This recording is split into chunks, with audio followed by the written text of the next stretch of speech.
সকলকে জয় যিশু। আমি পাস্টর বিপ্লব সরকার হোয়াটসঅ্যাপের বাইবেল অধ্যয়নে আপনাকে স্বাগত জানাই। আজকে এক বিশেষ বাইবেল অধ্যয়ন যেটা আমাদের জীবনকে বিশেষভাবে প্রভাবিত করবে।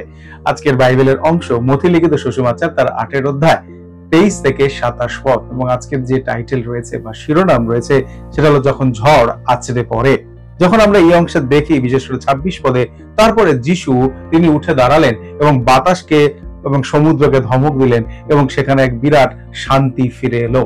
বিশেষ করে আমরা এমন কোন জীবন যাপন করি না যে জীবনটা রেস্তোরাঁতে গিয়ে বা সেই রেস্টুরেন্টে গিয়ে মনের ইচ্ছার মতো কিছু খাবার আশা করা আর সেই খাবারটা ফিরে পাওয়া যায়। মনে রাখবেন, দয়া ব্যতীত আমাদের জীবনে আমরা কিছু এমন অভিজ্ঞতা লাভ করি বা আমাদের জীবনে রয়েছে যেখানে আমরা দেখতে পাই যে আমাদের কিছু কিছু পরিস্থিতি আমাদেরকে হাসায়, কিছু কিছু পরিস্থিতি আমাদেরকে কাঁদায়, এবং এমন পরিস্থিতি আমাদের জীবনে আসে যেন বড় বড় ঝড় আমাদের জীবনে আঘাত করে চলেছে।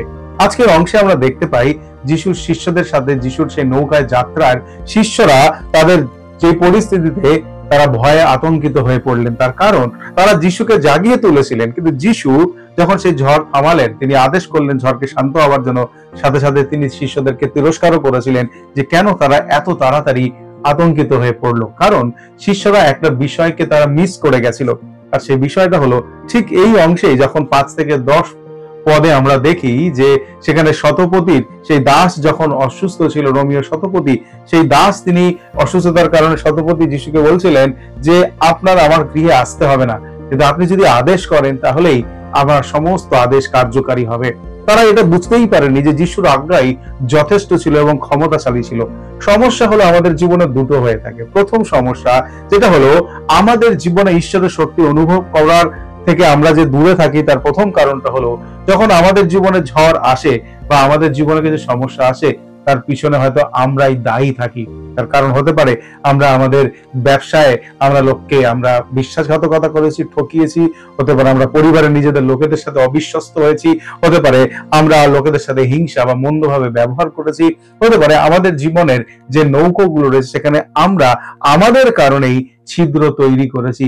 সেই জায়গাতে প্রভু যীশু খ্রিস্টের কাছ থেকে উদ্ধারের প্রার্থনার পরিবর্তে আমাদের প্রথম প্রয়োজন রয়েছে যেন আমরা তার কাছে গিয়ে আমাদের এই অযোগ্যতার জন্য স্বীকার করি আমাদের ভুল ভ্রান্তিগুলো, এবং সেখানে তিনি আমাদের প্রতি শান্ত করার জন্য তার পদক্ষেপ নেয়। এবং দ্বিতীয় বিষয় যেটা আমরা এখানে দেখি যে তারা প্রভু যীশু খ্রিস্টের সেই পরিস্থিতির জন্য তারা চিৎকার করেছিলেন, তারা যে আমাদেরকে রক্ষা করো, কিন্তু তার পরিবর্তে তাদের প্রয়োজন ছিল যেন তারা অনুতপ্ত হতো যে তারা প্রভু যীশু খ্রিস্টকে সত্যি বিশ্বাস করতে পারেনি। এবং দ্বিতীয় বিষয় হলো আমাদের অবশ্যই মনে রাখা দরকার প্রভু যীশু খ্রিস্ট আমাদের নৌকায় আছে তো, কারণ শুরুতে এরকম হচ্ছে যে তারপরে তিনি নৌকাতে উঠলেন। আমাদের জীবনের নৌকাতে যদি প্রভু যীশু খ্রিস্ট থাকেন, তাহলে আমাদের সুনিশ্চিত হওয়া উচিত যে তিনি আমাদের সমস্ত রকম ঝড় নিয়ন্ত্রণ করার ক্ষমতা রাখে। আর যদি প্রভু যীশু খ্রিস্ট আমাদের জীবনের নৌকাতে না থাকে, তাহলে এটা সুবর্ণ সুযোগ রয়েছে যেন আমরা তাকে আমন্ত্রণ জানাই, প্রভু তুমি আমাদের জীবন নৌকাতে থাকো।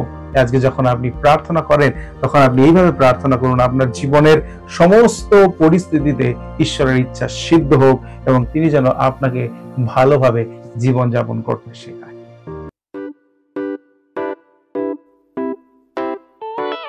পুরাতন গেল শেষের পাতা,